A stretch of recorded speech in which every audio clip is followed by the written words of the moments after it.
Hello, everybody, and welcome to tonight's coverage of the YesterYear Racing League. This evening, we're excited to bring you coverage of all the action from iRacing's virtual Richmond Raceway here in virtual Richmond, Virginia. Maconi Entertainment is here to bring you action from all types of racing, including the weekly Fast Friday series. No matter what you're racing, we can bring the action to life. My name is Justin Prince. Alongside of the booth tonight is Brendan Laster with Jorge Canales working the controls as our producer. The YesterYear Racing League, for those who have not tuned in for the first parts of the season so far, is a unique one to the platform. It emulates the historical races for the 1990 Whelen Modified Series as well as the 1990 Southern Modified Auto Racing teams, also known as the S.M.A.R.T Tours events. These races will be identical to what you see from the real world races in terms of distance. We're excited to bring you bits of history throughout the season, including tonight. Tonight, the race being emulated is the 1990 Richmond 200. It was the first ever modified race at Richmond Raceway. Rick Fuller picked up the win that day.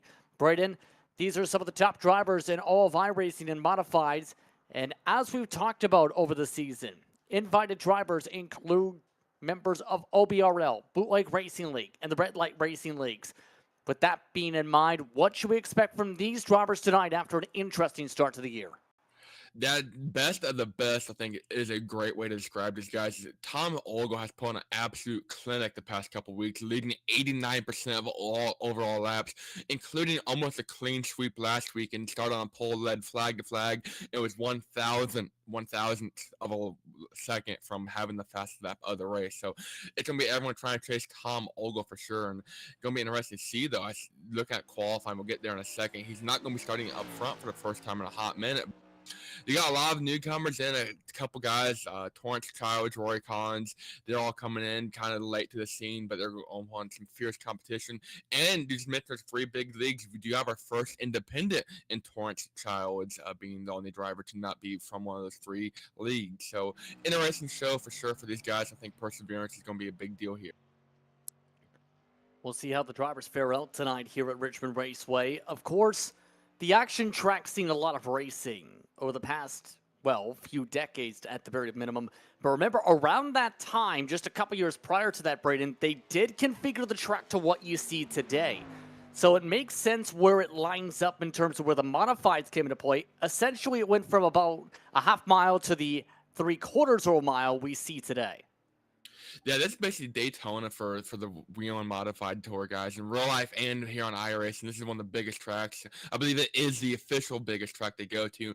Definitely a great race weekend for sure. They're kind of a support series nowadays. And to this past weekend when the Cup Series was there, they had the Whelen Tour Series as an actual support to the NASCAR guys. So this is a huge deal for the modified guys to kind of go out here and race on big track. And one thing too, like I said, it's like the Daytona of these guys. This is some of the fastest speeds we're going to see from a lot of these guys all season long. They're going to be hitting a 130, 140 down the straightaway, and they don't really have a whole lot of off-throttle time too either, so allowing a perfect opportunity to maybe set up a good pass, carry some momentum through the corner, and maybe just send it a little bit. Let's take a look at starting grid. Jerry Isaacs tonight is the pole sitter, so a change of pace compared to Olgo the first few weeks. Then it's Ryan Pittman who will be starting alongside tonight. Dave Copeland, he's been a contender for top 3 so far most of the season. Brian Bianchi starts alongside. Then it's row 3, Rex Hoyle alongside the 2-time series winner so far, Thomas Ogle. Donnie Moore picked up a lot of confidence in the AI algorithm. He'll start alongside James Waldo, Lloyd Moore, and Gavin Adams, your top 10. Roy Collins, new kid on the block, only starting 11th outside Jeffrey Lyden. In 12th, Bruce Pearson. 13th, Michael Dow. And 14th, Steve Hilbert. 15th, Mark Fish. 16th, Brian Johnson and James T. Bray. 17th, 18th, Todd Liston, Jonathan Thier. Going to be rounding out your top 20. And Thomas Hilbert, Burt Dodson, Torrance Childs, also new kid on block. And Alan Wanamaker going to be rounding out your field. Those 4 outside the top 20. Very tight qualifying from 1st to 22nd, about 0.6 of a second. 200 laps on the board tonight from iRacing's virtual Richmond Raceway as these drivers get themselves situated and ready to go. Let's first talk about the keys to tonight, especially when it comes to the modifieds. A day race, mind you, on what is cool air temp but hot track temp. Yeah, I think perseverance is going to be a huge deal here. Looking back at the real world Richmond 200 that took place here in 1990, only 9 drivers finished on the lead lap, and only about 15 or 16 even finished the race to begin with. Some lows being as much as 30 or so laps down. So it's going to be very interesting to see kind of who is able to be there at the end, kind of going for it. But I think you got to be able to take the checker to even have a chance of finishing them first. So Jerry Isaacs in control of the field the next few moments or so. He's been talked about throughout the algorithm that the series uses for predictions as one of the drivers to keep an eye on for clean racing. 14 starts here, 90 laps led. He's going to add to those totals tonight as the green flag waves. Let's go modified racing from the action track.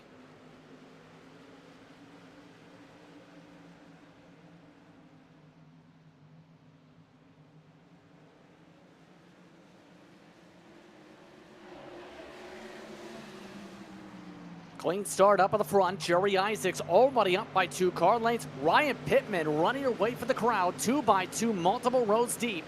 Already the racing into full bloom here at Richmond. Definitely a change of pace for Isaac's DNF last weekend at Hickory, was one of the lowest finishing drivers from 22nd.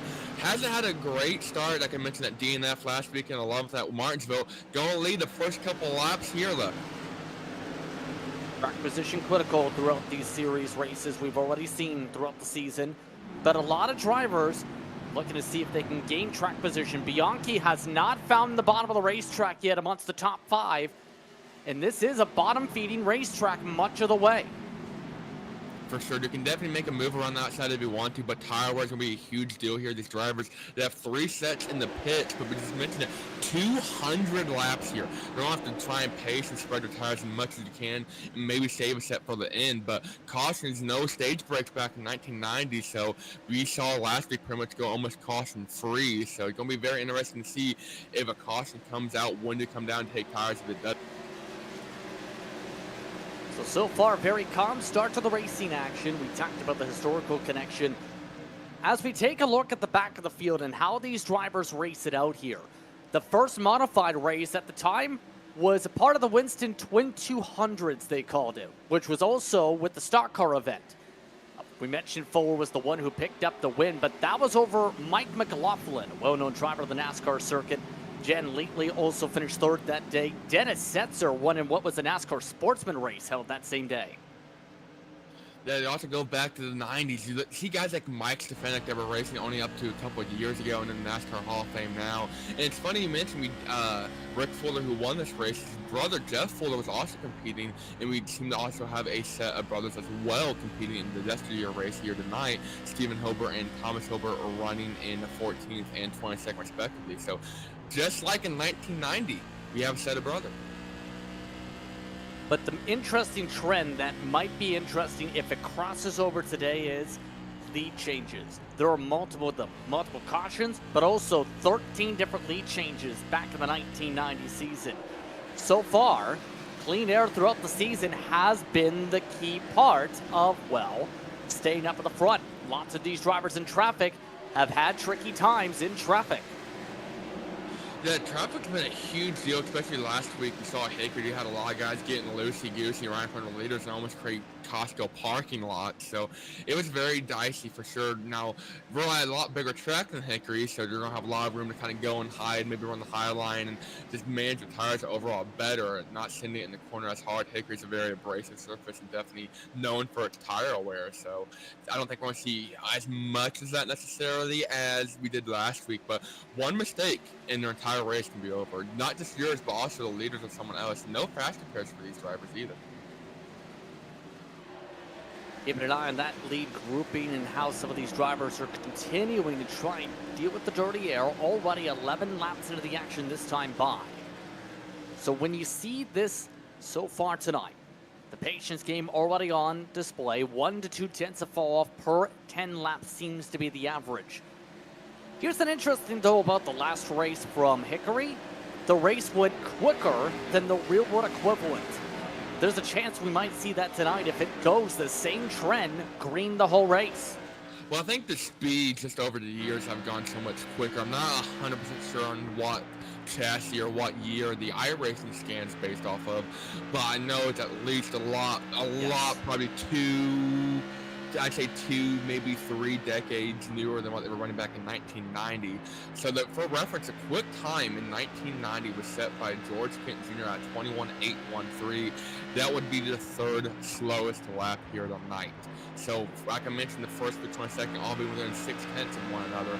That would have basically put him 23rd, about 4 tenths behind 22nd. So, quick time tonight almost actually was over a second faster than what it was back in 1990. So, the technology has changed so much. The tire has changed so much. Just the driving style and to the track. I'm not sure if they ever put a grip compound down on the real Richmond. I know it's not a huge deal here in iRacing, but with it being a decent decently new configuration, I don't think they were worried about that back in 1990 either. Not in 1990, but I remember back in those 2000 eras, they talked a lot about the sealer, I think they basically call it, that made the track surface more darker than what it is today. But the main trend is still prevalent. Sealer, no sealer, PJ1, no PJ1, super glue or no super glue to be able to stick the top. Whatever it matters, you're going to need to stay at the bottom of the racetrack if you want to get the job done tonight. These top 4 seem to be pretty lockstep in that. Some drivers in the back are not so lucky. Some of the drivers that are starting to progress the wrong way include a couple competitors, such as Todd Liston trying to make his way back forward. Munstall Stephen Hilbert, many others are trying to stop any bleeding from the bottom line or from losing the bottom. Exactly that. I think you see it kind of like we saw last week.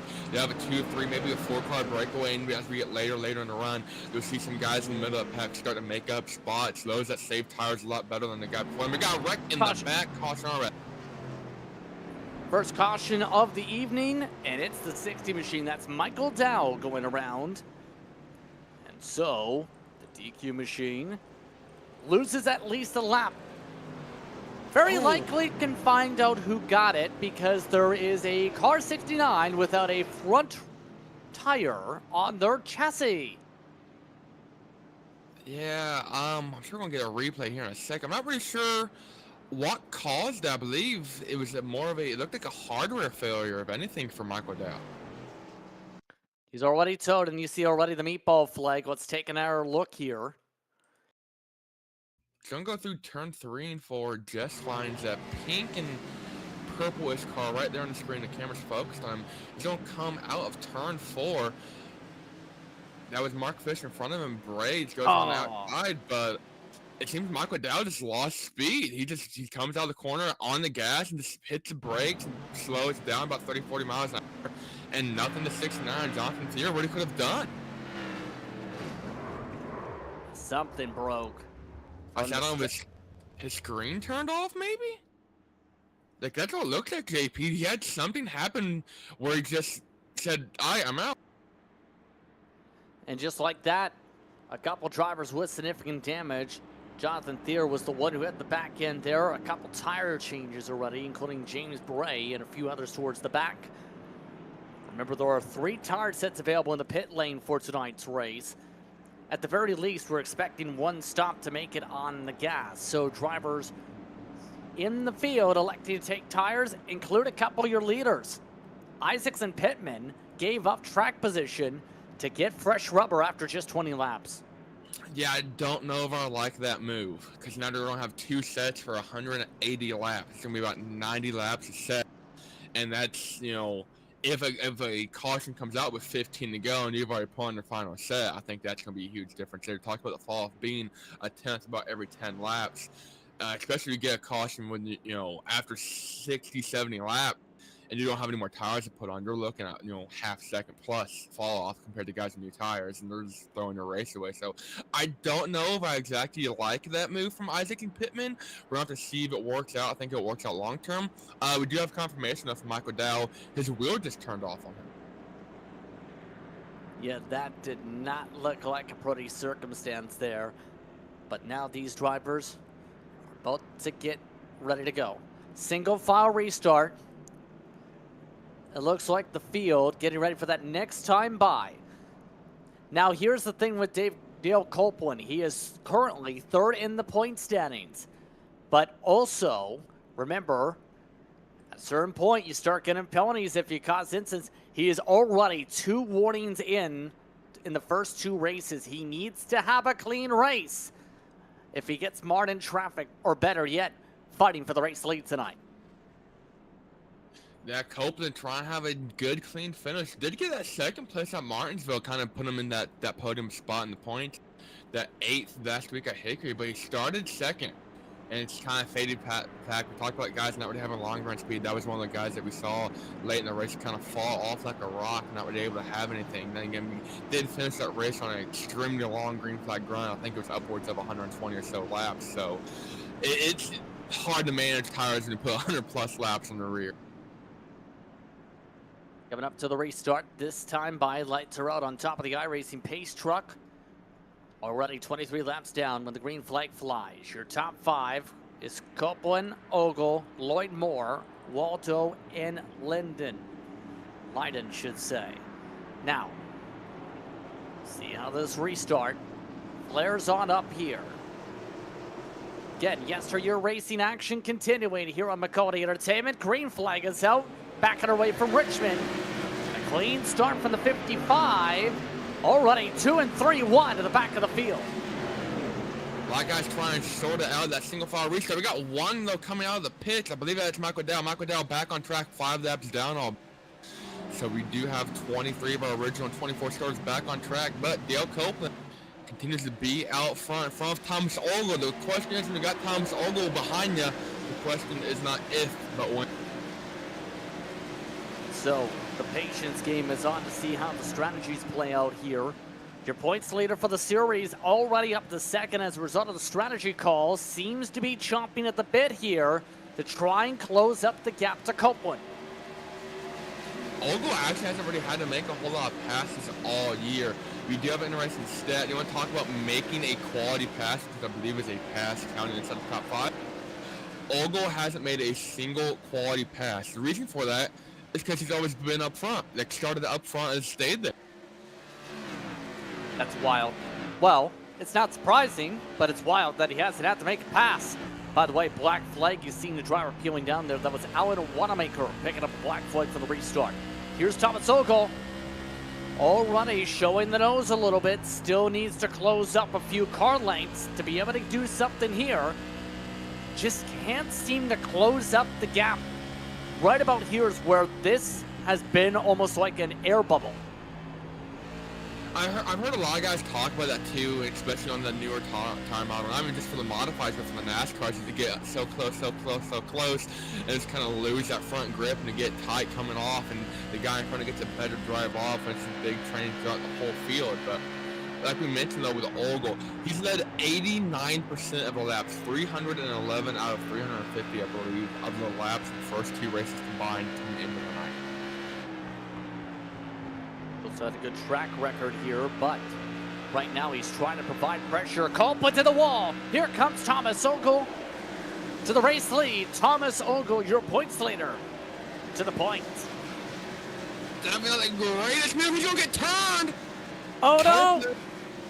No, I don't know if that's some chrome horn from Copeland. I don't think it was. I think Ogle just kind of got loose on his own. And Copeland just didn't expect a big checkup. Yeah, Ogle just went below the yellow line. Guys left front in the marbles and just upset the rear of the car and around it went. He's going to be able to continue, but he's going to fall all the way back to 7th, about 3.5 seconds back. Dale Copeland to the point.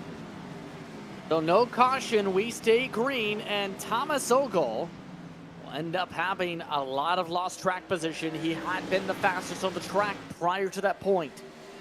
Next up, though, look who's on the deck. It's Lloyd Moore. We've seen some solid speed from the 26 this season, and that Ricky Craven Motorsports machine wants to go. That Lloyd driver second in points, has that second place finish last week at Hickory and a 7th at Martinsville. Pretty good start to him, although Thomas Olgo has built a huge points bubble. I believe it's 54 points separates Thomas Olgo to Lloyd Moore, so that one mistake from Olgo is definitely going to help Lloyd Moore is able to keep that pace. We've seen a lot of guys that dip that left front below the yellow line. They're coming out of two to give them a better drive off, but one mistake that Thomas Olgo did, and it's going to send the spinning around. We've already seen in multiple series, though, you do that, it can cause a big crash, and nearly did there. Side by side for the lead. Does anybody have the chance to join this? Lloyd Moore looks to try and find a way to sail through. He does. Lloyd Moore to the race lead. Our first lead change fully done on track. Dale Copeland doesn't want to give this up, though. Back to the inside for the point again. Copeland going to use that inside advantage through 1 and 2, takes the lead back from Lloyd Moore. Lloyd Moore using the outside advantage, gets the drive off of turn 2. Should have this one going into 3 and 4. He's going to clear Copeland. Copeland last time around had that advantage coming out of 4. He won't have it this time. The second group is starting to take down some rubber. That's why we're starting to see a lot of drivers arcing it down, it seems. It's almost like you need to get to the top now to get a pass, which is not so easy to do at Richmond, obviously. Definitely not. Another driver's having a real good run, James Wald. Had that 5th last week and then 24th way back at Martinsville. It's not the greatest stuff, but he moved up, get this 13 spots in the points last week after that top 5.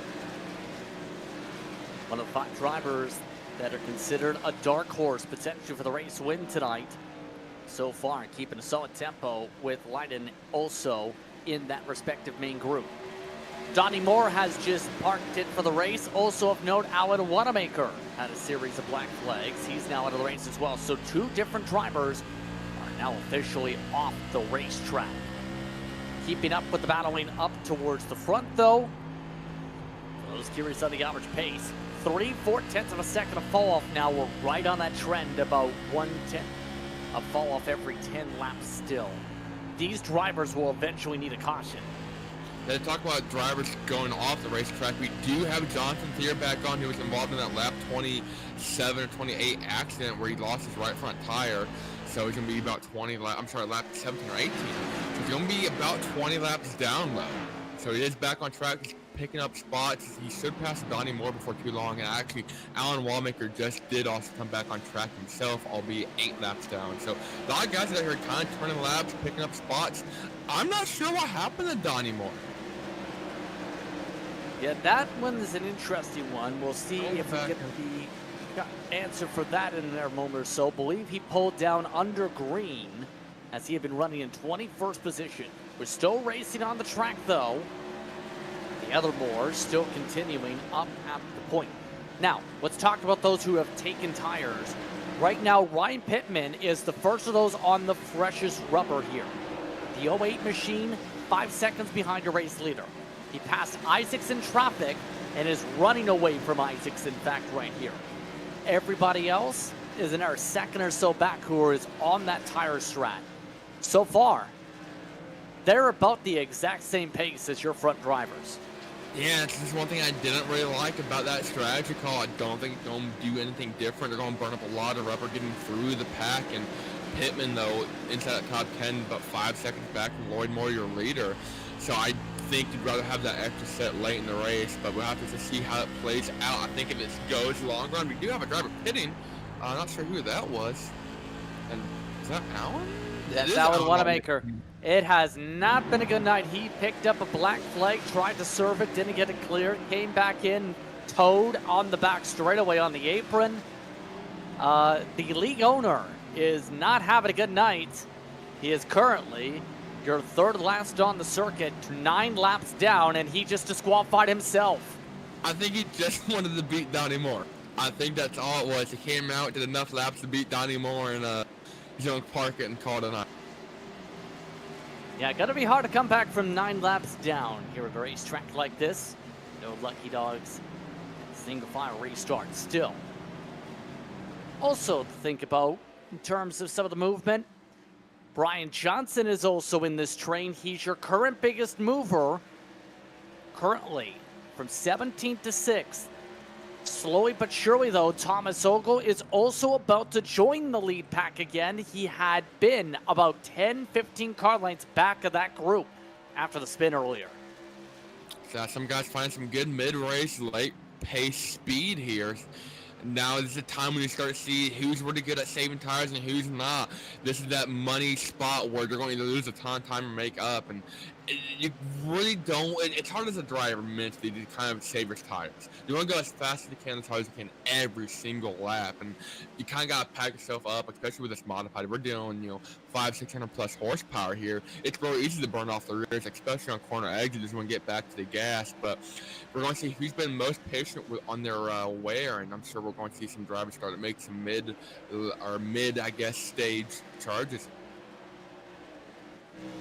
Already almost a quarter of the way through. Keeping an eye on the leaders. Copeland yet again looking for some moves here.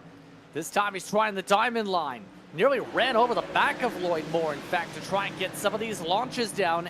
They are starting to reach lap traffic, though. How does the lap traffic point to the dynamic of things? Because the leader's pace compared to those at the back of the track's pace, just a tenth. But that's still significant because of how much the traffic that's a tenth off is grouped together. Well, don't talk about being a tenth off that lap traffic. The first car in front of him is Johnson Fear, who's actually on about 30 or so lap fresher tires than them because he's in the pits for so long. So he's actually turning laps identical, if not quicker than their leaders. It just kind of depends on the lap. They're going back and forth, but in front of him, we got some heaviest traffic for sure. Hilbert, Burt Dodson, Michael Dow, who had that damage come down. I'm not 100% sure if he got it all fixed. And then Torrance Childs and some other guys back there kind of duking it out. So you don't want to give up position. You definitely don't want to take out the leader too. In the drivers' meeting, these guys were, I don't want to say encouraged, but with no lucky dogs, no waiver rounds, it's just hard racing like it was back in 1990. They're expected to race to put a guy lap down. They're not expected to pull over and give it to you. Now, that's a driver's choice. They can be nice, be courteous, and give you that spot and let you put that lap down, and they're effectively any chance of winning the race. But you can expect to see some of these lap guys maybe fight to not go a lap down. Thomas Ogle, you've seen in the backdrop there, did make a pass, by the way. He is now up to 6th after making a move on Bruce Pearson. Looking at the race leaders again. Thomas Ogle absolutely is flying. You know why? Before that pass, and in fact after that pass even, he has been up to 3/100ths quicker a lap for the past 15 laps on the average. Essentially, over the past 15 laps, he's been nearly half a second quicker if you add up all the couple hundredths together. I think Dow is going through pit road and let the leaders by. I think he's one of the guys being courteous. He's already more full laps down. Lose there. Jonathan Thier also made a move onto Donnie Moore and Lonnie. So traffic continues to build around the racetrack, keeping an eye, though, on how Ogle plays things. He is charging and charging hard. In fact, nearly charging the corners. Take a listen.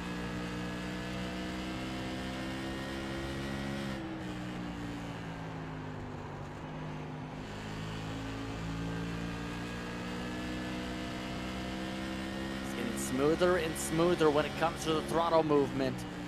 All that's while the battle is heating up for 4th in front. Leiden loses the bottom. Brian Johnson making a move. 27, able to jump up, and here comes Ogle. He licks the stamp, pokes it inside, and Thomas Ogle back in the top 5. Ogle making some quick work of that traffic. Saw Leiden go too wide there with Brian Johnson. So took an opportunity, saw a hole and filled it. Now he's got Brian Johnson in his sights. Next up after that's going to be James Water for the final podium position. That traffic is starting to play a factor as we went around Torrance Childs, who put up a second or so for a fight and didn't really change the battle for the lead at all. But Lloyd Moore continues to lead the way as we're over a quarter of the way through this one. We're on pace to be quicker than a real world race, JP. We're going to be about 15, maybe 20 or so minutes quicker if we're able to maintain this pace. I can't believe I had to ask this question with the modifieds now. Then again, I've asked this with the late model stock. How long can you go on a tank of gas here at Richmond? Because if it goes green, those drivers who stayed out obviously can't go on fuel. let alone even the people who pit. Because in the Cup car, you can only go 130. Yeah, I don't think we're going to see anyone really be able to push it over 100 laps. I don't have an exact number on that. I will get one in a second, though. But judging by my math, I did a couple laps earlier. I think they're going to be at or around 90, give or take. I will confirm that in just a second. But I think we're definitely going to see some sort of green flag pit stops here in a little bit. Green flag pit stops in a modified, not easy either, because here's the thing. At normal Richmond, you lose up to 2 laps, depending on where you are in the modern speeds. But the modified, remember, you pick up the tire. They're not used to live pit stops. Under green, mind you. The pit stops, if you take tires, can be an extra 10 to 20 seconds compared to the modern standard in NASCAR today.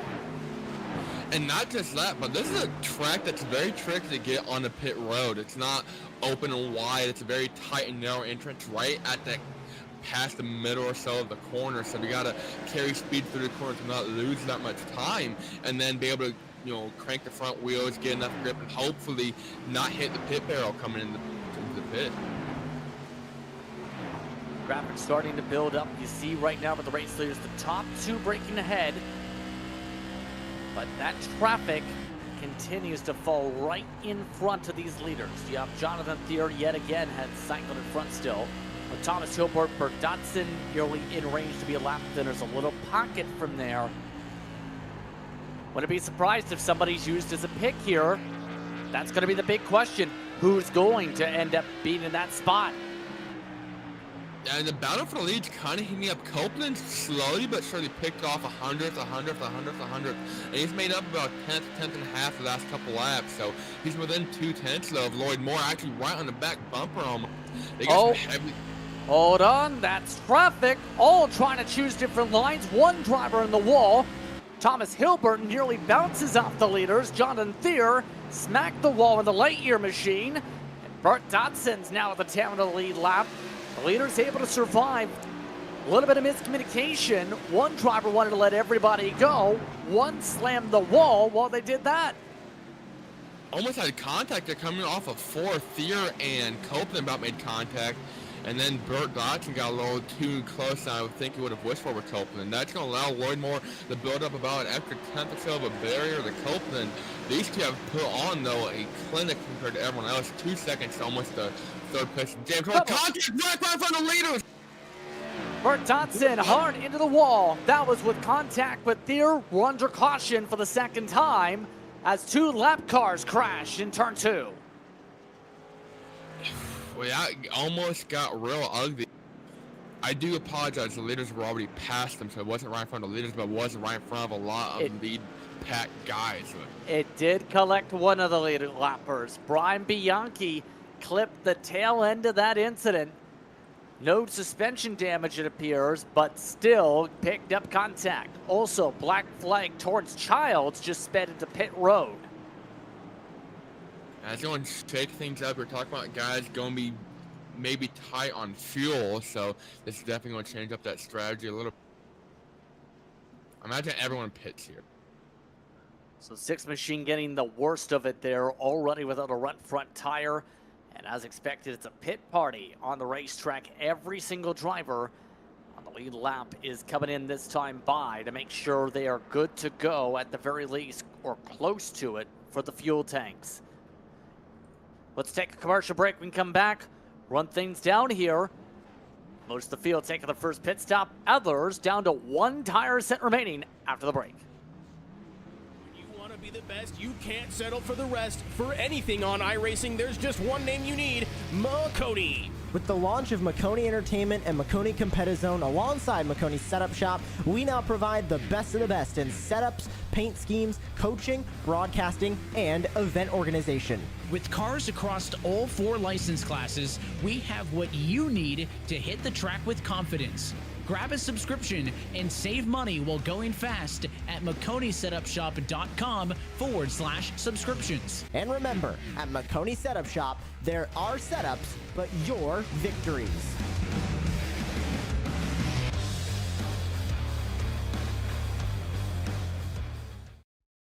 Racing isn't easy, but experiencing it is.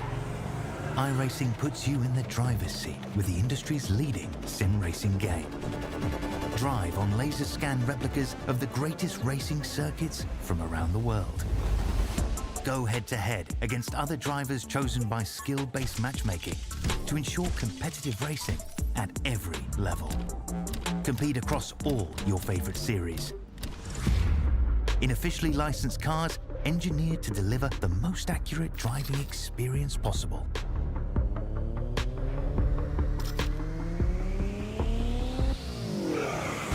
Join a race or host your own with players from across the globe. Race against the computer or in a league with friends. Feel the thrill behind the wheel. Visit iRacing.com.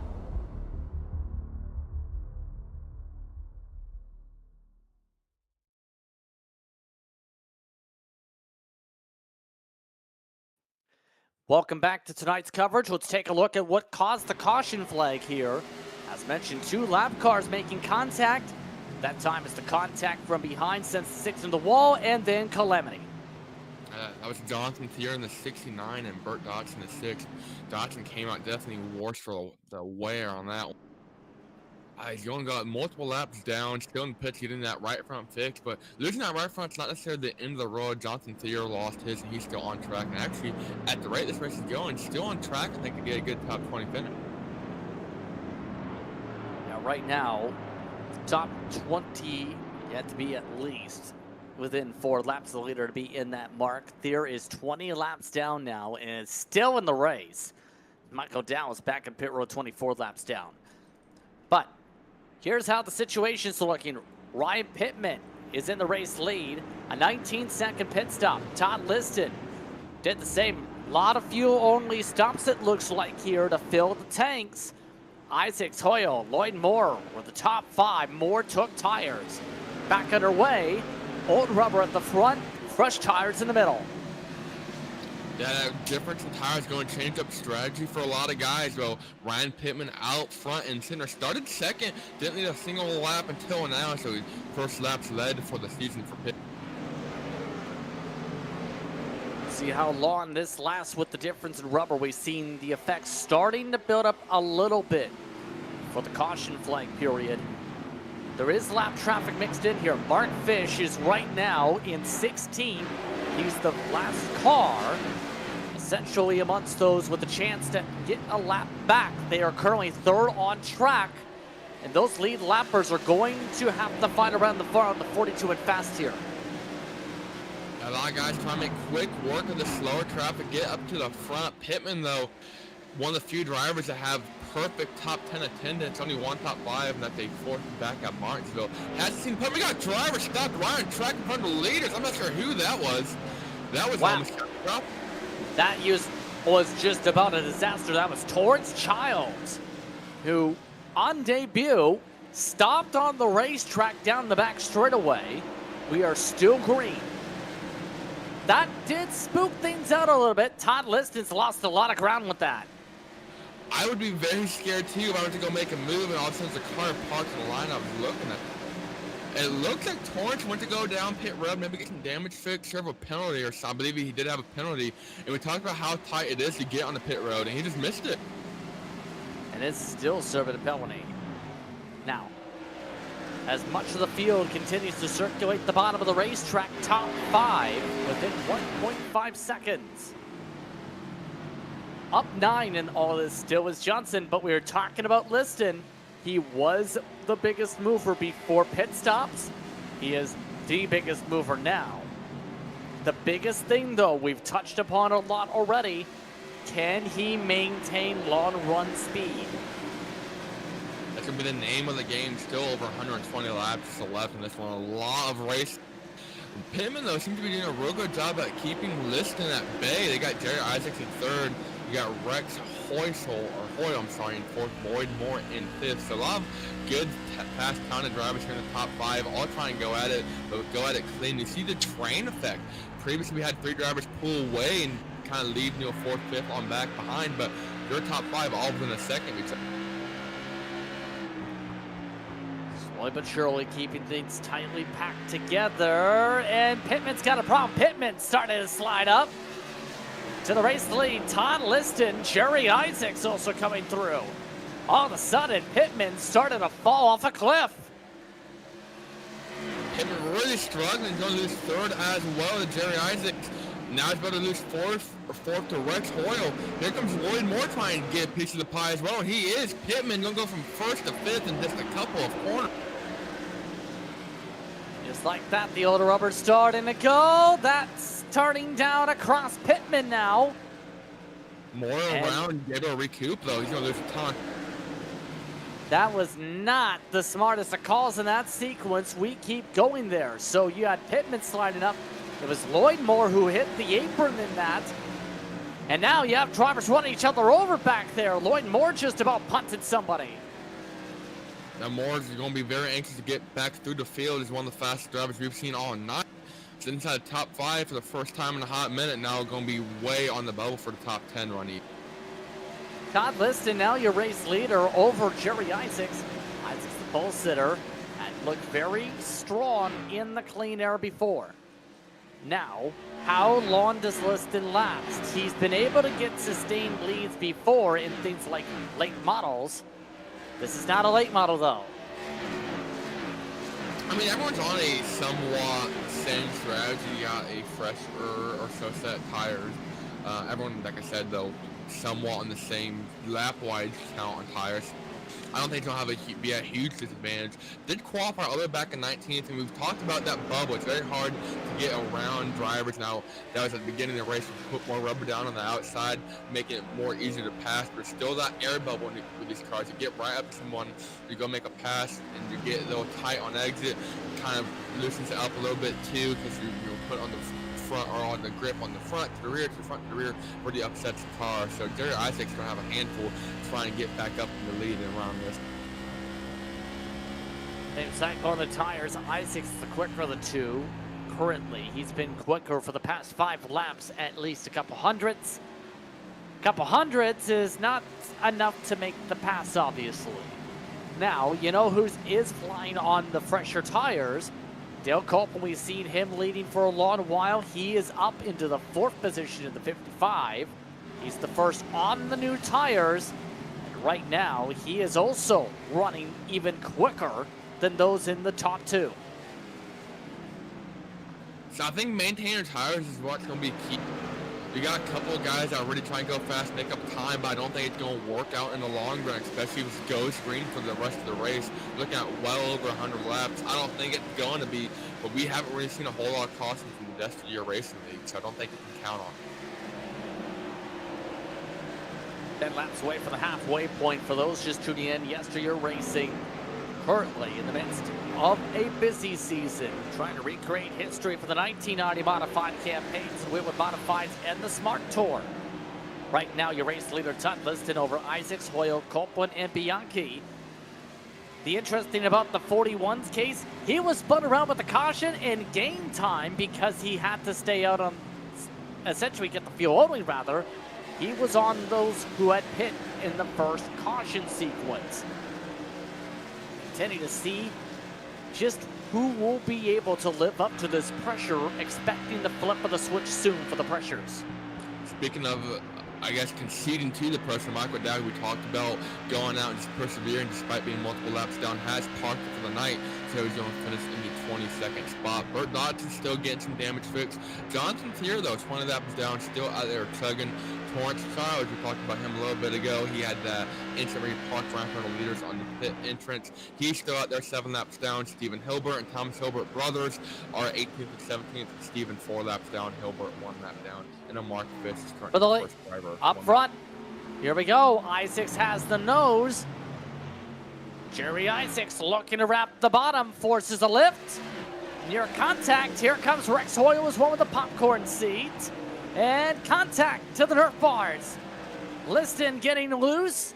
A little bit of air as they lean on each other. Hoyle, no place to poke yet as Isaacs clears just about. Liston tries to run high side, can't keep it there. Jerry Isaacs to the race lead. Porter's definitely got the popcorn seasoning on his fingers, getting ready to bite. Still side by side for the lead. Liston up top. Jerry Isaacs though going clear. Him coming out of 4. Gets a little bit loose. It's going to let Liston build momentum. Coming out of the corner. Dive to the inside. Doesn't quite send it. Gets it a little bit loose himself. They're going to be side by side coming off of turn 2. Liston forced to lift. And here comes the top line brigade. Rex Hoyle misses the top grooving needed.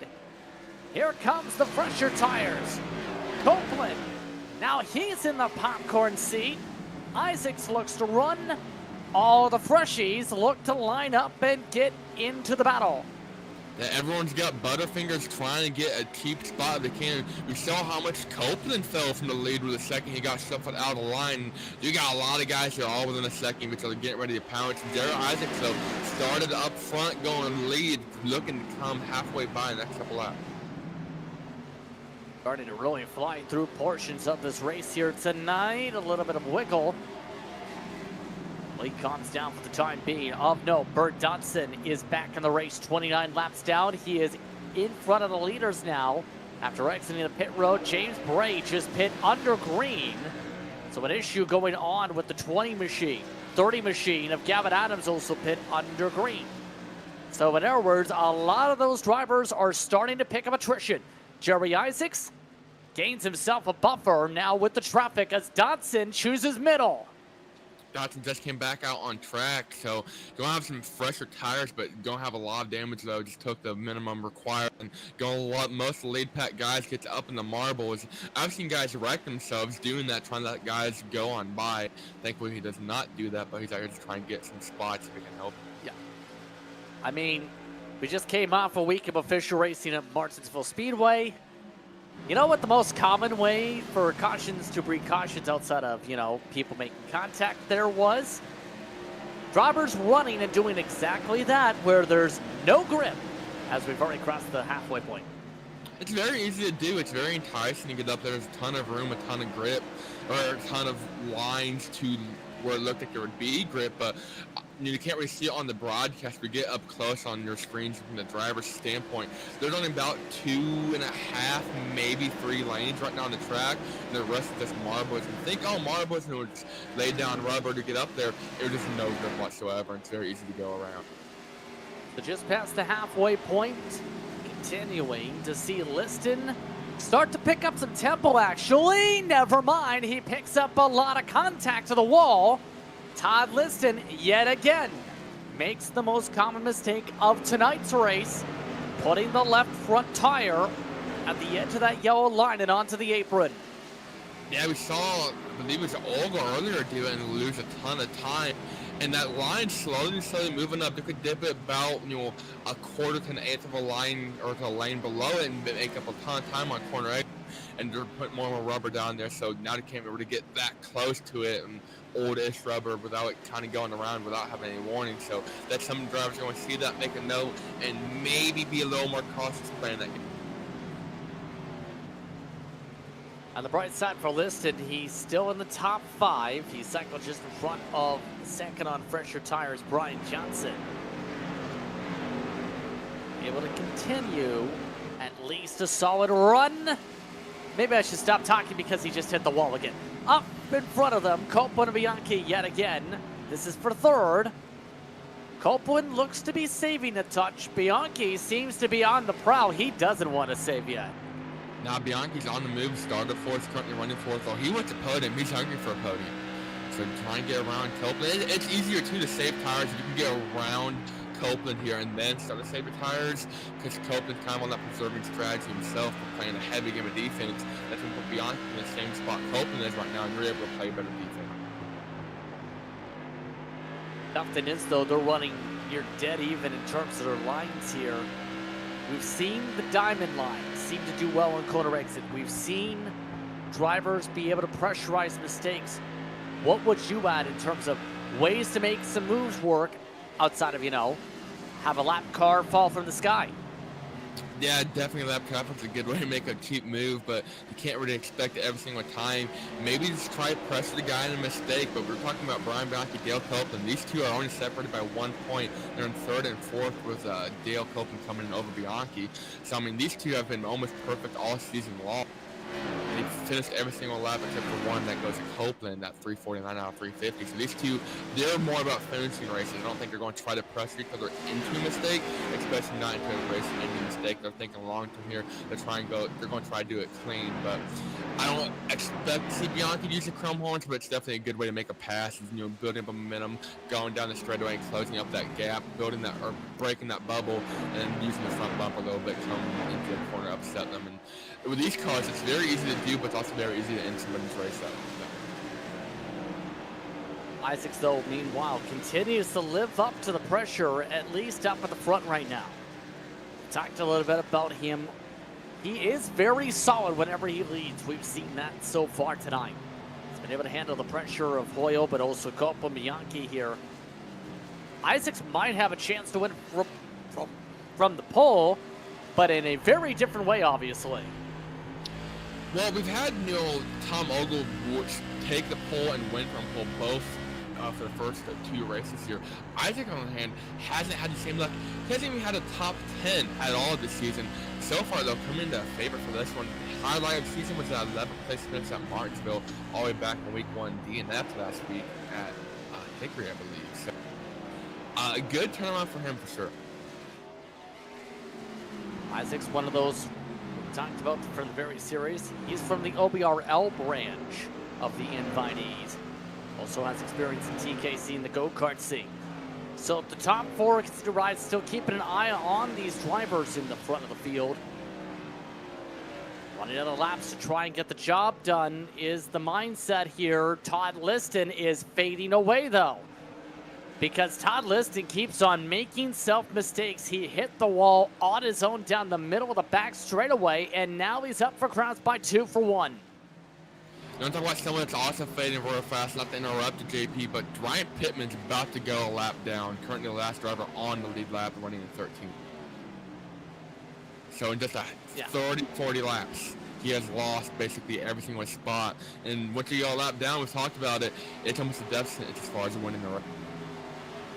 Not listed able to recover, but yeah, that is a very what in the world kind of mindset here, because Pittman was running fine, and then all of a sudden it's like the car just died. I don't know if something changed. He just can't get to the track. He seems he's having a lot of trouble getting the car to stabilize on entry and exit, and it's really hurting his corner speed compared to everyone else.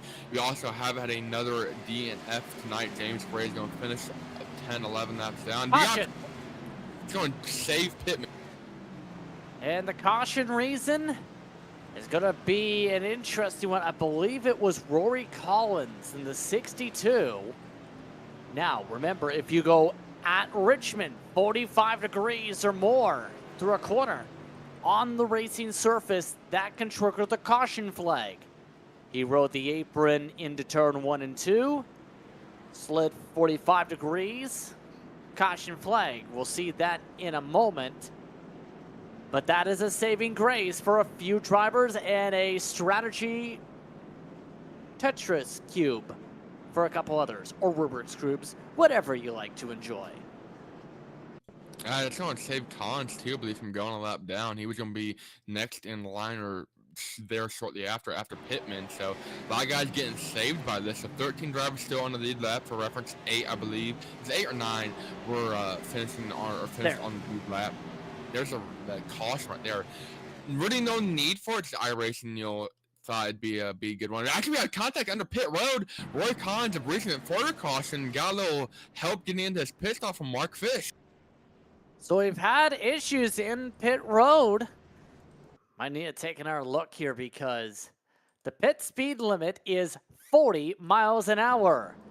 Stephen Hilbert ran the pit road at 35 miles an hour. And on top of people needing to pit, people not even knowing the speed limit and missing their box despite not knowing the speed limit. I'm not really sure what the thought process was on that one, but it definitely shakes things up. Mark Fish, currently your first driver, 1 lap down. We talked about it time and time again. No wave arounds, no lucky dogs. Mark Fish will stay a lap down. He joins Thomas Hilbert as the only drivers being 1 lap down. We talked about it, going a lap down necessarily doesn't mean your race is over. It just means your chance of winning the race are pretty much slim to none, but you still want to go out there and finish. We talked about already, we've had guys that had 1 bad week at Martinsville or Hickory and had a great run. They're sitting top 5 in points right now, so we're only 3 races into the season so far. I think every single point's going to matter coming down to the end of it, especially you look at iRacing nowadays. It's all filled with a chase format or playoff format. We don't have anything like that here, JP. It's a straight up point. Exactly. We've seen a lot of interesting racing so far as a result of some of these plays. Of note, Thomas Ogle just topped off here. We talked about the fuel limits around 90, as you were saying. Some trying to make sure they are good to go at the back. Everyone else stays on here. Hoyle took fuel only. Bianchi fuel. Liston a 20-second stop. Copeland 24. Isaacs went 27 seconds in the box, but also struggled to get into the stall. Waldo, Leiden, Lloyd Moore, Johnson, and Pearson, your top 10 here. This race has a lot of chance for ramification for the championship, because here's the thing about the Ogle part of things. He is still trying to get the car fixed, it seems, with how long he just spent trying to floor the engine to get out of the box. So some drivers are getting repairs under the caution here too. Yeah, cautions breed cautions. We're going to see if this kind of sets up, though with the single file restart format, we haven't seen that come too frequently, but Rex Hoyle up front and center, also for his first top 10 of the season, so he's going to be hungry for it, I'm sure.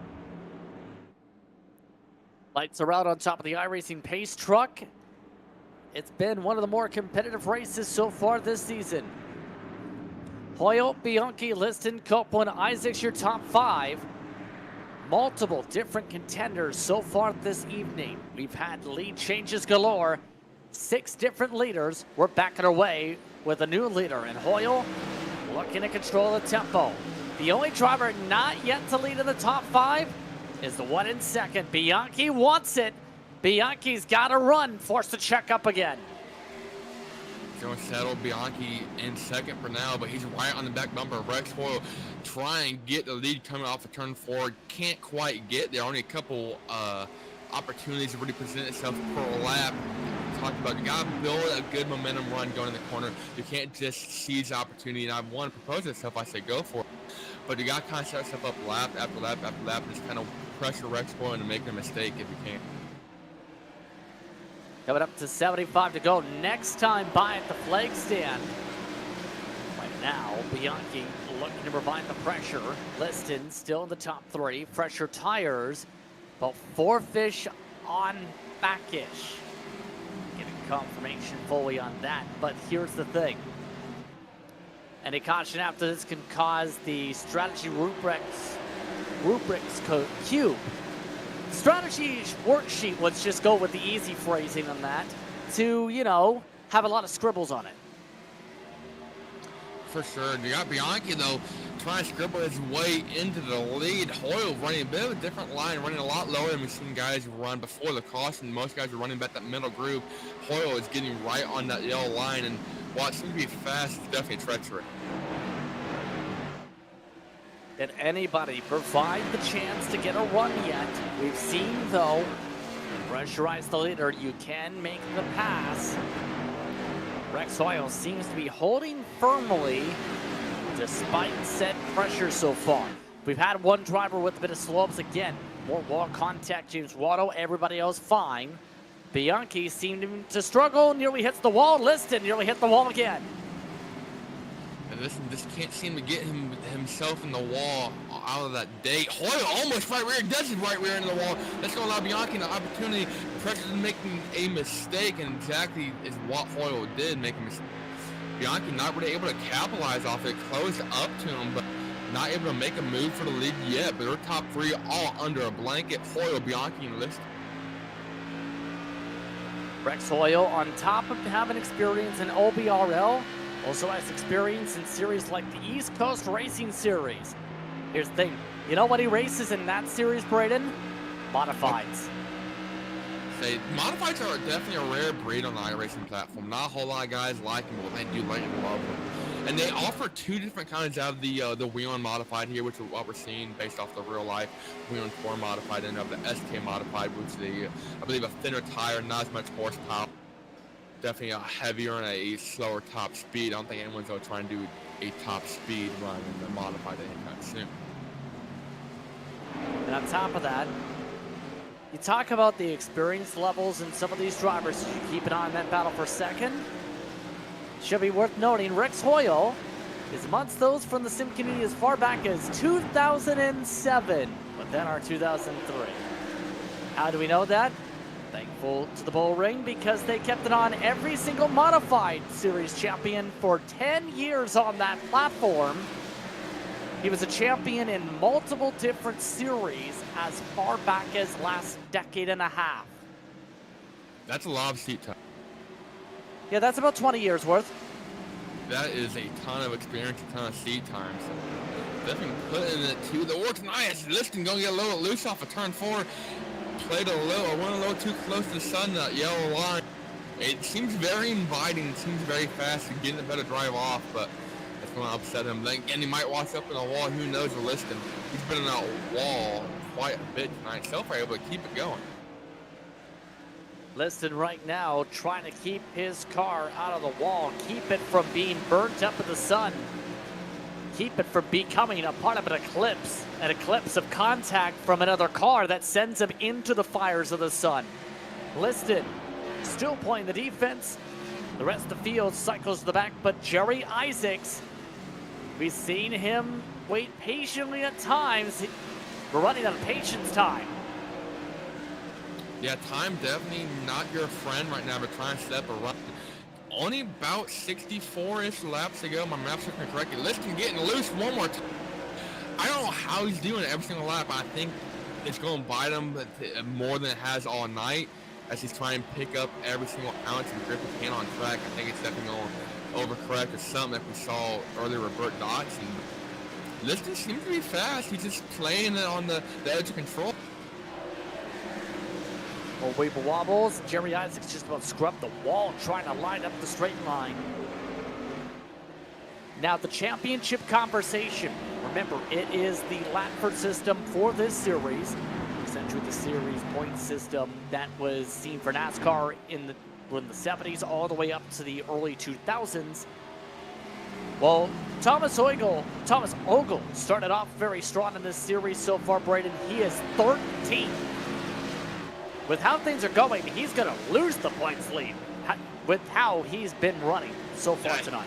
He's not looking at great points, not at all. I'll go ahead and look at the point system here in a second, figure out exactly how much he's going to lose. But Lloyd Moore, awesome, not having a great night. He was right behind him. He's in 9th. Dale Copeland's looking to profit big time in that 5th spot. Same with Bianchi, who's in 2nd. Bianchi was only 1 point off of Copeland and 5 points off of Lloyd Moore. Yeah, put it this way. Consistency wins championships.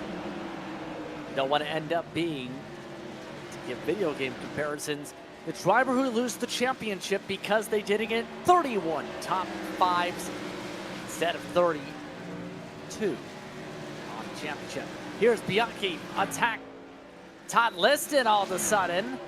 He's been all over the place, and now all of a sudden Bianchi's fallen off, and now Liston wants to take advantage.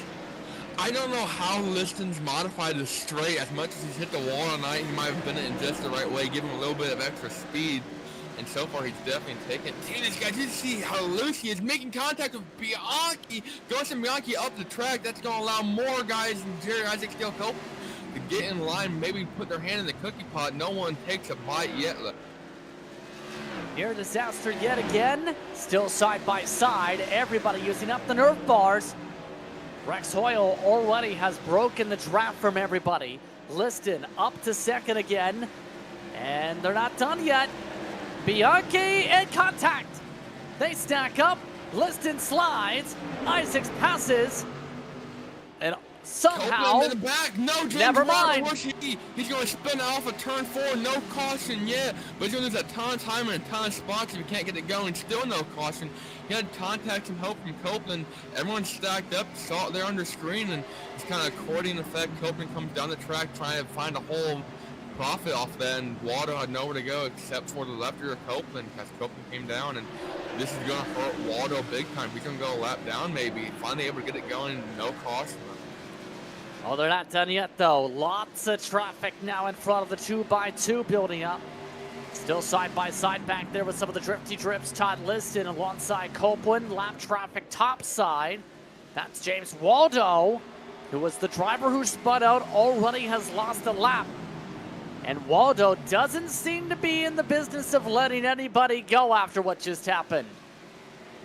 No, it's go time for him. He's ran top 10 this entire. Gonna go a lap down. If he can get up front, he has to pay to get up to Rex Hoyle. He can get his lap back 100%, but it's about half a straightaway back now. Everyone getting to the inside, though, at the very least. Waldo allowing that chance just the hard way. Nearly stepping each other, though. Liston yet again bobbles. Copeland clears.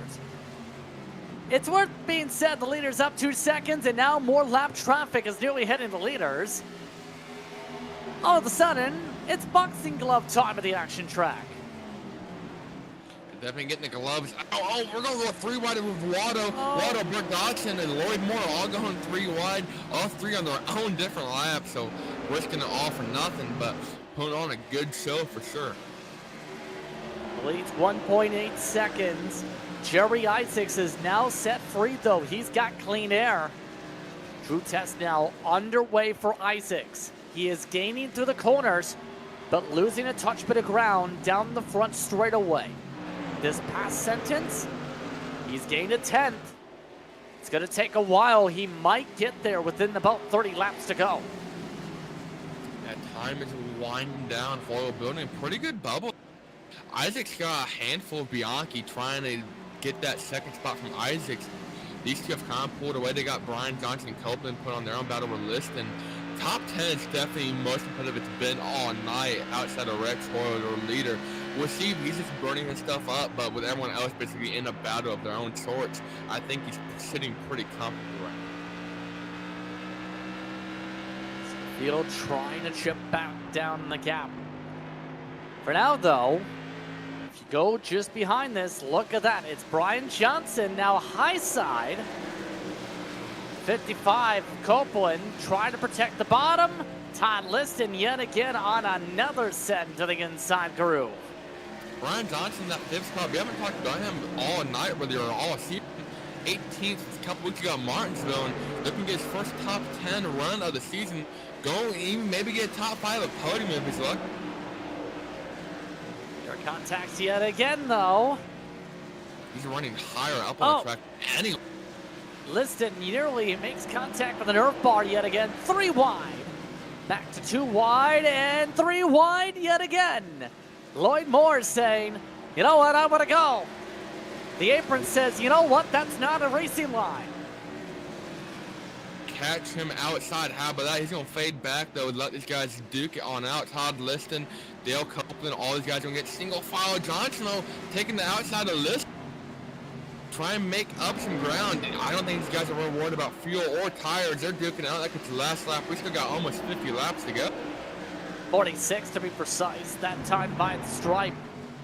Absolute craziness breaking out in these later stages. Todd Liston continues to fight every single spot like it is first spot. We talked about the fall off. It's hitting him hard and it's hitting him fast. And that 21-8 that set the real life pole time here in 1990. That time doesn't look too bad right about now, JP does. Yeah, no, it's still half a second off the pace they're running right now, but it's still a solid pace. For reference. Yeah. Well, 2x2 a couple rows deep in some spots now starting to build up. Johnson falls back. Ryan Pittman is in that grouping that you see in the backdrop too. Munsel's trying to recover. Still side by side there, but there's Pittman. Remember, he was in a very bad spot pre-caution. He's in an okay spot now. He's in 8th. I think he'd definitely take a top 10 run, considering the way it was going to go. Right behind him, he's got Jeffrey Lighton, kind of closing the gap a little bit. It kind of depends on the lap, and he's dealing with James Wada, who talked about had that spin, went a lap down. So Wada, I'm sure, would love to get a top 10 run, rebound a little bit, but he's going to need a lot of help from the rest of the field. The battle for 10th, though, is heating up between Rory Collins making his debut tonight and Bruce Pearson, driver we haven't really talked about tonight, in the number 22 Mission 22 machine. So he's having a pretty solid run so far. Yeah, usually in bootleg racing action, he's able to at least get into the top 10 in these types of races. He's currently holding on to the 10th position, as you said. But with 40 to go at the stripe, there is one thing that keeps going to mind here. Nobody has chipped the gap down to the 50. As a matter of fact, it is still 1.7 seconds. Traffic is ahead, yeah, but nothing has changed outside of half a tenth to the 50. No, it's been the Rex Hoyle. Lap traffic really hasn't changed a whole lot of that. He's about to catch a pack of 3 cars, Torrance Child, Stephen Hilbert, and Thomas Hilbert. Those 2 are brothers. And everyone kind of all on their own separate laps. None of them are on the lead lap, so I don't expect them to put up much of a fight. Be kind of odd to see if they did, so they should go and let Rex Hoyle by fairly quickly. There's really no one in front of them for a hot minute. It's been a very good race for him. He's now led the most laps so far tonight. Top 5 run. Already quickly lapping someone within the blink of an eye. The interesting about when it comes to him, we talked about the experience in other sims, in the predecessor to iRacing. They didn't even put him outside of in the Dark Horses sheet as someone they expected in the projected top 10. Well, I don't think ChatGPT knows about NR 2003. Definitely not. So I think that's one thing I love about the AI is when they pull in so many statistics, so many different databases, and they pull data from any source they can find, but it's still going to be that one outlier. Contact on the front straightaway. I'm not sure who that was with. I believe it was Stephen Hilbert. We talked about that lap traffic. It was Hilbert. We stay green. Maybe Yeah, 52. It was Hilbert and Copeland made contact. Dale Copeland running in the 3rd spot. Don't lose a ton of time. That was Brian Bianchi and Brian Johnson to make up some time. Lloyd Moore as well. That got real crazy real quick, though. Jerry Isaacs lost about 2 or 3 tenths to Rex Hoyle dealing without that traffic himself. But kind of, you're Rex Hoyle. You're on cruise control for now. Actually almost having contact with lap traffic with Thomas Hilbert. So the brothers Steven and Thomas not having a great couple lap sequence here. A lot of chippiness starting to build up in the pack. Still keeping an eye on the front runners. You mentioned Copeland losing a ton of ground with that. No damage to the nerve bore. But Bianchi now has a spinning chance. Lloyd Moore the same to try and do something here. And you have some lap traffic that is just in front soon. They've also had Jerry Isaacs fall into the lap all of a sudden, so there's that as well. Isaacs has fallen off to the 6s. In fact, he has fallen off a cliff at the wrong time. He is 2 tenths off all of a sudden. Yeah, dealing with that lap traffic, you're going to burn up a ton of your rubber and lose a ton of grip if you don't do it smartly. And sometimes it's smartly, that's time an award, but if you don't do it smart, and none of it can be your fault. Sometimes you're just forced to take a guy 3 or 4 wide and get around as quick as possible or lose a ton of time or spot. You got Dale Copeland literally right on his back bumper. He's got a ton of guys right behind him too, trying to make up time and make up spots. So don't really blame him for trying to get through that traffic. He's content with the 2nd place. He doesn't want to fade back though to that 6th or 7th. Copeland wants 2nd though. He's to the inside. Despite the contact earlier, seems very unfazed. Isaacs starting to really burn up his stuff here. And yet again, the 55. One of the more consistent drivers outside of Ogle. Right into the conversation for 2nd step of the podium. 3rd step. Bianchi wants to rip that back away, Camp, for now. So everyone duking it out low. haven't had a caution in a hot minute. Now it's definitely a good time to bring one out, reset the field if they can help. Don't So jinx far- it. So far, though, the top 12 guys are running a pretty clean race, all on the lead lap. Rex Hoyle continues to lap the field. I think the top 12 should be safe unless something happens. Bruce Pearson, currently last driver on the lead lap, coming in about 9-10 seconds off of Hoyle. There it is right there. Bianchi knows he's a bit quicker right now. Smells the blood in the water, as the saying goes. You know who sees that too? Lloyd Moore. He sniffs the inside wall instead, and this could be trouble. He is thrown ways around on the apron if he turns it around, and he's run at the caution. Lloyd Moore does do what was possible. Turn back around on the racing surface, and that brings out the yellow. So just put it in reverse, Terry, and see what he could have done, but that is going to change everything. I don't want to say commentator's curse, JP. You but called I'm a caution. 25 seconds before that. You legitimately called for a caution. I don't want to say commentator's curse, JP, but that was a tough. And now it gets wild. Isaac stays out. Everybody else in the top 8 is in. Let's take a break. 25 laps to go here at Maconi Entertainment. Will run this down as the field sorts themselves out with only one driver saying, let's stay out late. When you want to be the best, you can't settle for the rest. For anything on iRacing, there's just one name you need, Maconi. With the launch of Maconi Entertainment and Maconi Competizone alongside Maconi's setup shop, we now provide the best of the best in setups, paint schemes, coaching, broadcasting, and event organization. With cars across all 4 license classes, we have what you need to hit the track with confidence. Grab a subscription and save money while going fast at MaconiSetupShop.com/subscriptions. And remember, at Maconi Setup Shop, there are setups, but your victories.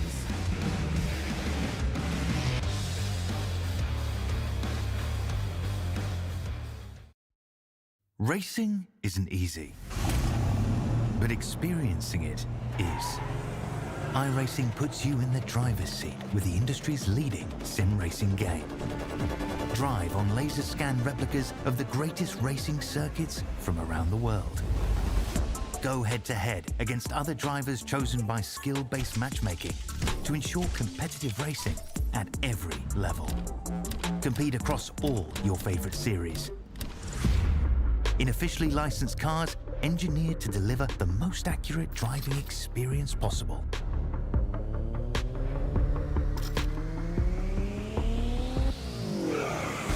Join a race or host your own with players from across the globe. Race against the computer or in a league with friends. Feel the thrill behind the wheel. Visit iRacing.com.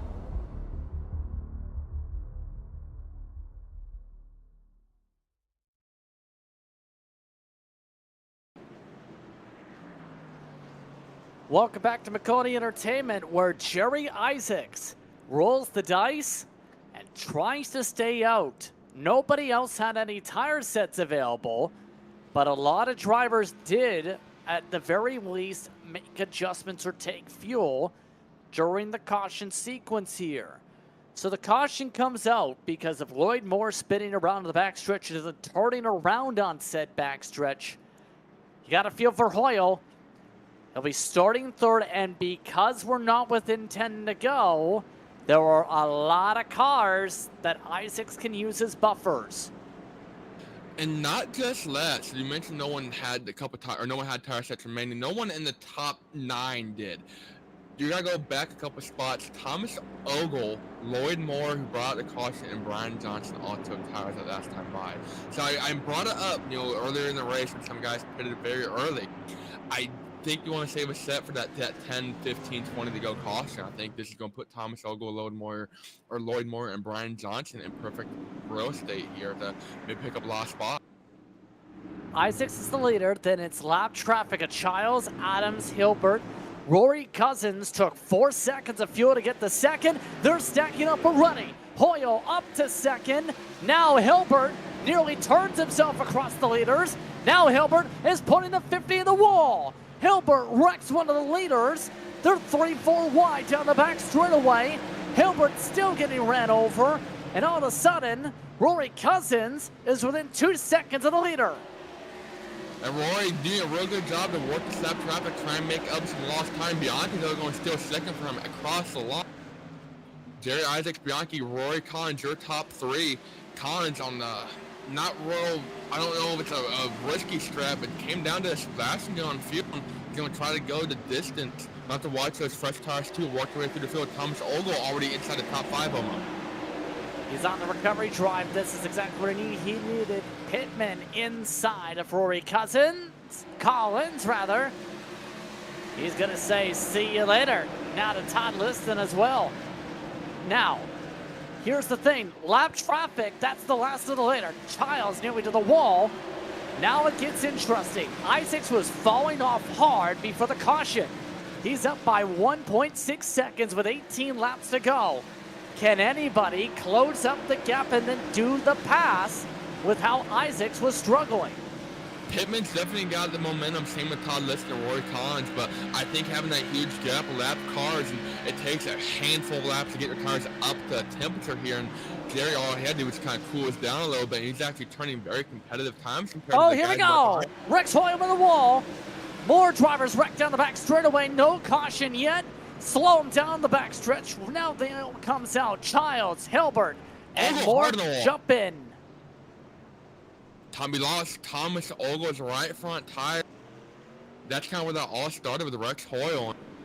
Thomas Ogle was looking to get the top 5 there and came down for fresh tires, and that's going into his night. Hard point to look for. That is a huge changer in the early complexion of the season. His recovery drive got to 7th. Now he's got a broken tire, which is 16 laps to go. Let's take a look at what happened here. Pandemonium, it was the 50 and the 13 indeed hooking together. That's Thomas Ogle high side. Remember, Rex Hoyle had been pushed up to the back by a lap car, and now he gets pushed into the wall with the 13. I think it's just the open fender cars are that they have Nerf bars there to kind of make it hard to have contact wheel to wheel, but sometimes, you know, even a squirrel will find a nut. That's not quite the same, but something like that. The left front of Thomas Ogle made perfect contact, went right between the Nerf bars of the right rear of Rex Hoyle, and just kind of turned him sharp right up the track. Nothing you can really do. Like super glue. That's become a race control term, actually, on iRacing. It's become that common. The gluing, they call it. But now, 15 to go at the stripe. Isaac's buffer is gone. Every lap car got passed by your front runners. Now you're going to have to try and time this restart as perfect as you can and hope these guys just race and will living crap out of each other here, bumper to bumper, maybe tear some stuff up, and hopefully brings it home in one piece, but we've seen these guys really duke it out. Going back to the real-life Richmond 200 here in 1990, there was a move and a wreck within the final laps. Let me pull it up here. I had it and I lost it. But the winner took the lead late in the race, just like Jerry Isaac. Now, as the field tries to keep themselves settled in, they look to try and see how this goes. Your top 5, in fact, all your top drivers up to 8th were able to pass by lap cars. So, reminder that the next race, part of a busy April, will be after a week break. It's North Wilkesboro up next. Back to the past in the realistic sense of we're going to North Wilkesboro, 1987 version on the platform. Yeah, back when it was, you know, actually open and actually competing, you know, kind of weekly or regional stuff, and they had, you know, the national series come in. So that's definitely a throwback and be real cool for this series because that's going back to almost like the way the track was back in, you know, the 1987, 1990. So it's going to be as close to a realistic scan, I think, as we get here. So I do have the full details on that. We talked about Rick Fuller winning this race back in 1990. Took the lead on lap 188. Started 10th in a 31-car field. So very late in the race, same as Jerry Isaacs here, and actually tangled with second place and then Tony Hirschman 6 laps from the finish. So we might be repeating history here. Let's find out if that goes lockstep with the history books or if the history books get lit on fire and replaced by a different book that has an iRacing logo on it. The Library Confirmed. of YesterYear Racing. Huh? The Library of Alexandria, Alexandria, the library that got burnt down. And That is a very bad pun, but I can see where you're... it was great. I thought it was great, JP. They're letting me down. That pun might fly in the year 500. Green flag is out, Jerry Isaacs. With the later launches, we're back to racing. Can Isaacs hold off the crowd? Started on the pole in this race. Now it's Bianchi looking to find a way up front. Recovery from Pittman as well. He's up to third. Here's the lead, the dive. Bianchi sends it hard to the inside. To the race lead goes the 41 for the first time all day. I don't know how they kept it straight that Bianchi sent it, almost contact for a second with Pittman. Speaking of Pittman, he was about to go a lap down 30, 40 laps ago. Nice rebound for him. Now he's trying to chase down Brian Bianchi for the lead. Bianchi getting real loose, so off the turn 2, going to lose a ton of time. Now can anyone get to Bianchi to make a pass back? Isaacs falls through the field, 10 laps to go. The 41 looks to set sail. It's already set up in the tuxedo on the hood. Can he find his way to get his car to victory lane to look special there? Pittman, though, in that second spot, trying to reel in Bianchi, running right in the tire tracks, able to break the bump. Going to use the chrome horns, I imagine, if he can get there that way. Think about it, Diabomb thinks better of, but he's going to close up a ton of time. Todd Liston, we talked about him running top 5 almost all night and into the wall half the time. He's going to stay up for that third spot, putting himself in that catbird. Now Bianchi trying to play that second line. Not allowing too many chances to get a diamond run down, it seems. This time, though, a lot more flatter. Seems to be trying to play different lines almost, Braden, to try and force Pittman to have a hard time to choose. Yeah, running that different line, changing things up every corner makes it hard on Pittman to try to get a run and build momentum. Some too with these cars, these have such tall bridges on them, they're very hard to kind of gauge the car in front of you versus a normal stock car. So running on the iRacing cockpit here, you can't adjust a whole lot in that, so it's hard to kind of get, like I was saying, gauge where that car is in front of you. So Pittman's kind of have to pick and choose and hope for the best. 6 to go. Top 3 have broken away. It's down to Bianchi, Pittman, and Liston. Next lap, pointing a return here at Richmond with the lap cars. Next leg ends the race, coming a high 5. Barty this time. Liston losing a bit of ground. Pittman still can't get the diamond to work. He needs that to close if he wants a shot. So far, it's Pittman and Bianchi. These two settling in, duking out. They're pulling a little bit away from Liston, and Jerry Isaacs in that 4th spot. I don't think he's going to really have anything for these guys beyond that older rubber, but so far it's 3-ish, maybe 2-car break between Pittman and Bianchi. Now there goes Pittman. He's showing the nose. 4 to go to the nerve bar. Had to lift. Pittman gave him a break. Does that happen again? That's the question. Liston to the wall. Pittman looking for another setup. Bianchi trying to use all 612 horsepower of this modified, try and get around the track as quick as he can. Pittman, though, right in the tire tracks, thinks about going inside, thinks better of it once again. Not able to set up a move. Bianchi getting a little squirrely on exit. That's going to allow Pittman to close right up, not able to get side by side. Now we're showing the nose. 2 laps to go. Down to the final, 1.5 miles from Richmond. The Richmond 200 comes down to this. Bianchi trying to hug the bottom. Pittman looking for a run. Still can't get the run. He's at the wall. Pittman hits the wall. That might be it there. I think it's going to seal the deal for Bianchi. Pittman, though, getting hard on the wall, tries to diamond the corner a little bit, get the run off before he can't get nothing. Going to be over 3/10 at the line for Bianchi. He's got less than half an hour to get. White flag out, final time around here on Maconi Entertainment. Pittman falling off from the contact. Side by side, entering the final corner for second. Bianchi holds off in turn 4. Brian Bianchi becomes a winner in yesteryear. Second spot, Pittman. Liston finishes third. Pittman by inches. Liston got a little loose there on the exit 4, kind of had to burp the throttle.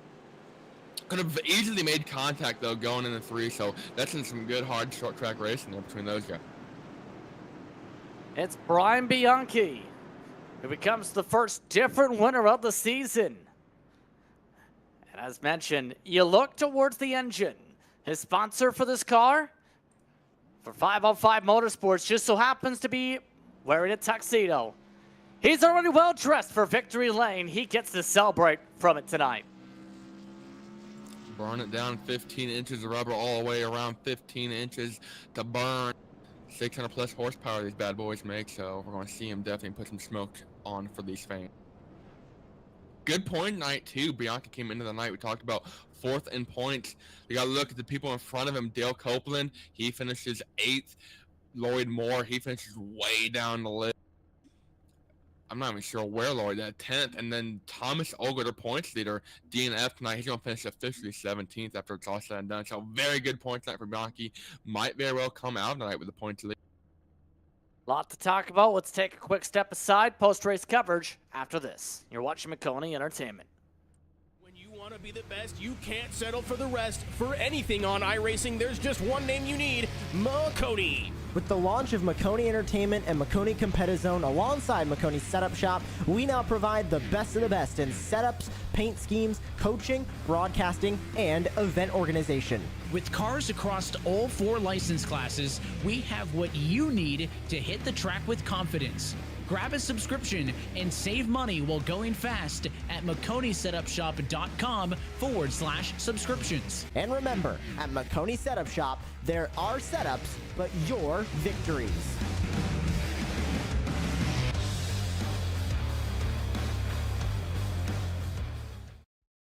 Racing isn't easy, but experiencing it is. iRacing puts you in the driver's seat with the industry's leading sim racing game. Drive on laser scan replicas of the greatest racing circuits from around the world. Go head-to-head against other drivers chosen by skill-based matchmaking to ensure competitive racing at every level. Compete across all your favorite series. In officially licensed cars, engineered to deliver the most accurate driving experience possible.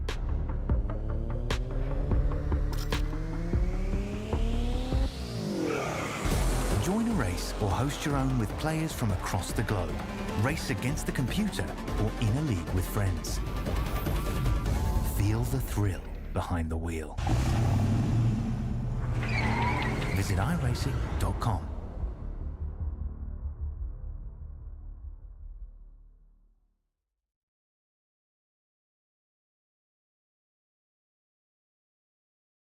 Welcome back to Maconi Entertainment for post-race coverage of yesteryear as the Richmond 200 ends up in one of the thrower ones you'll see of this year. One of the throwers, should say. Brian Bianchi finishes with the win over Ryan Pittman. Todd Liston rounds out the top 3. We'll be standing by with them in just a moment. Jerry Isaacs finished in 4th with Rory Collins in the top 5. Bruce Pearson finished in 6th. He was 10th for the final restart. Rex Hoyle recovered 7th after contact. Dale Copeland finishes 8th. Leiden in 9th. And it's Lloyd Moore, your top 10. That Brian Johnson going to be the last driver on the lead lap. We talked about perseverance being a huge deal in this race, just like it was in 1990.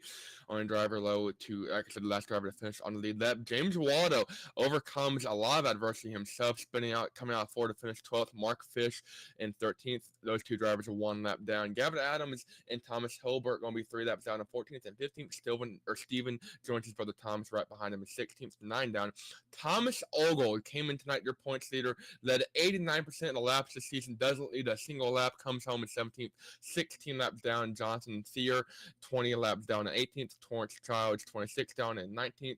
Burt Dodson around your top 20. And then James Bray, Michael Dowd, Donnie Moore, and Alan Wanamaker all do not finish. That's what top to bottom at your race results here tonight. Let's take the opportunity to speak with your top three. Those drivers standing on by. Let's first talk with Brian Bianchi. He becomes the first different winner, rather, for the season. Brian, first of all, how are you feeling about the win tonight? Oh, this feels good. Man, that was a that's a long race, I'll tell you. So talk us through that battle for the race win. We've seen the caution start to build up. Joey Isaac stays out, lots of traffic, and then what's going through your mind from there? Yeah, we weren't really using the left sides up, so I just figured I'd take rights, see what happened. With the single file restarts and the lap cars in the way, you just didn't know what was going to happen. They all kind of washed up high. I was able to go down low. I think that was a little luck there, but then we got that second caution, and man, that was a battle. You've been having a good season overall. Before tonight, a top 3 run at the paperclip, 2 top 10s. How are you feeling now that you've built a lot of sustained momentum for the championship early going, and in turn, we're in the conversation for the championship early? Yeah, feels good. Feels good to be in the hunt. We needed to beat Ogle tonight. So I don't know what happened to him, if he had a wreck or something, but we needed to beat him, and it feels good. Anyone you want to thank for the run tonight? As always, Culpeper's Bakery and Cafe. Rex Hoyle, my teammate, he always helps me get ready for these things, and he does all our paints. Colony Tire, Christina's Custom Cuts, and Zeno's Luxury Jackets. You know, without these guys, we couldn't do this. Congratulations once again on the victory tonight. Say that again. Congratulations on the win. Thank you. Thank you very much. Brian Bianchi picks up the win tonight. Second spot now standing by. Ryan Pittman is with Braden Laster. Pittman started outside the front row tonight, had an up and down race, and at one point you restarted from the lead, and just a couple laps later, they're the last car on the lead lap at huge risk of going a lap down, and you turned it all around with one caution. You bring it home at second tonight, leading 11 laps. Talk us through the race. Yeah, kind of misjudged tire wear a little bit there. The first caution, about 20 laps in, I pitted. Kind of went off the tire wear from there, and then the second time it came out, I wanted to try to stay out and see how that went. That wasn't the plan, or that wasn't the move I should have made. Almost like you said, I almost want to lap down. I got to stop, find a ways to end up in the back. This is like twice that I've been that far back and had to try to figure out a way to get back to the front, but we made it work nevertheless. For sure, got to give a shout out to Brian and Todd that was behind me. Todd was beating my back door. I had just as much time looking out the rearview mirror as I did the forward. So that was a great race. Shout out to them. Kept it clean. Had fun. That is their best finish of the season at the P4 at Martinsville. Finally getting that first podium. One of only a couple of drivers that have dual top 10s. Talk us through what perseverance really means here in the YesterYear Racing League, and how every point throughout the whole season is going to matter. Oh yeah, for sure. I hadn't taken a look at the points, for a while. I know that Ogle had troubles today. Not sure what happened. Hopefully he's able to get it rectified or whatever happened to him. But yeah, points are going to be important. Just trying to keep your car together, make it through the field. I usually feel pretty comfortable actually trying to figure out how to set up a pass and getting by people cleanly. So I kind of figured that so long as we kept all 4 tires on it, we'd have a shot towards the end. For sure. Anybody want to thank and route to your second place finish here tonight? Well, as I said before, everybody in the league. I mean, honestly, this is a pretty large car count for these kind of tracks and tour mods. So for everybody to kind of keep each other, in line and have as good a racing as we can, you can't thank these guys enough. Once again, Todd and Brian for the great racing there up front, and Maconi for the stream, as well as the 2 broadcasters tonight. It was a lot of fun. Thank you. And once again, congratulations on your second place run here. Thank you, buddy. Once again, that second spot tonight, Ryan Pittman. Todd Liston ends up with the top 3 from 19th starting spot here tonight. Todd, first things first, how was the car with how it was looking? It was like a slip and slide. Let's try this different. Now we can hear you, Todd. Sorry about that. The car is great. I always love racing modifieds, and being slick isn't isn't anything that I don't like. I mean, once you have to start babying the throttle and it really starts showing through, you know, what you can do with a race car. I think it was real fun out there. There was a lot of interesting aspects of strategy that I really wasn't even planning on when I came into it. But by about mid-race, it was a real interesting race. Yeah, that's the understatement when it comes to all this. What was the mindset with everyone going, tires, no tires? Let's try and stay out on, I don't know how old lap tires. And all of that, mind you, we know from your track record in BRL that we've seen you struggle in the tire race, save races before. Well, the good thing about this series is I actually get a set of tires every once in a while, so that lets me plan it out a little bit. I do like pit strategy and things like that, especially with fueling up in these cars. It takes longer to fuel the car than it does to change two tires. So it often comes down to you can gain a lot of track position, especially with the way that the lap cars stay staggered in the pit lineup and everything like that. You can really build up with that strategy on pit road. So the next race is North Wilkesboro. How do you feel about the racetrack on a hillside? Well, North Wilkesboro's always been pretty kind to me. This league's been a real pleasure. I really want to thank Alan for putting it on. I want to thank everybody who's racing in it because every race I've had so far has been awesome. You guys do a great job on the broadcast, and I'm really looking forward to the next race in North Wilkesboro. Congratulations once again on the run tonight, Todd. Thank you, Jeff. That's Todd Liston coming away with the top 3 run tonight. Like to thank you for the rest of the top 3 for taking the time to speak with us during post-race coverage here on Maconi Entertainment. So with that note here, Braden, your final thoughts on tonight, as in the end, a new winner, and we get ready for a different track.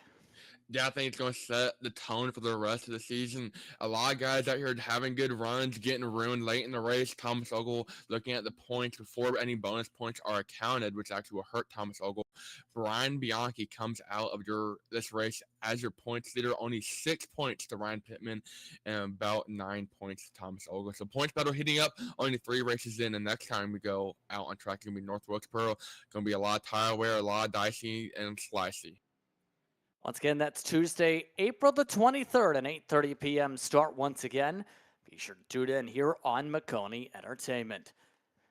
On that note, it's time to say goodbye. First, say thank you to the YesterYear Racing administration team led by Alan Wanamaker for their work in bringing this league to life. Calling the action tonight was myself, Justin Prince, alongside YYR Series racer Brendan Laster, with Jorge Canales producing. Thanks to our viewers for watching tonight's racing action. We hope you stay tuned to our social media pages for our next race. Thanks to the entire staff for bringing this work in turn for breaking this race over to you via breakdance. This has been a production of Maconi Entertainment.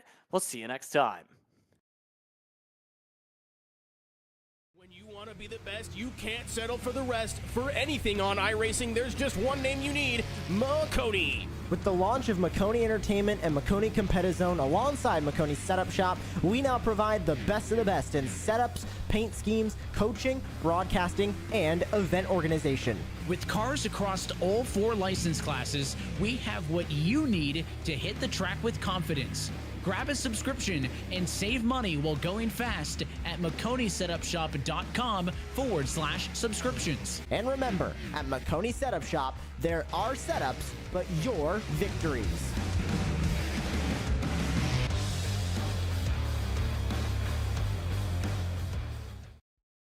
Racing isn't easy, but experiencing it is. iRacing puts you in the driver's seat with the industry's leading sim racing game. Drive on laser scan replicas of the greatest racing circuits from around the world. Go head-to-head against other drivers chosen by skill-based matchmaking to ensure competitive racing at every level. Compete across all your favorite series.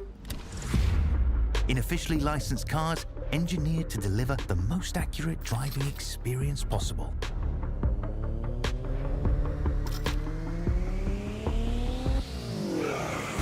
Join Join a race or host your own with players from across the globe. Race against the computer or in a league with friends. Feel the thrill behind the wheel. Visit iRacing.com.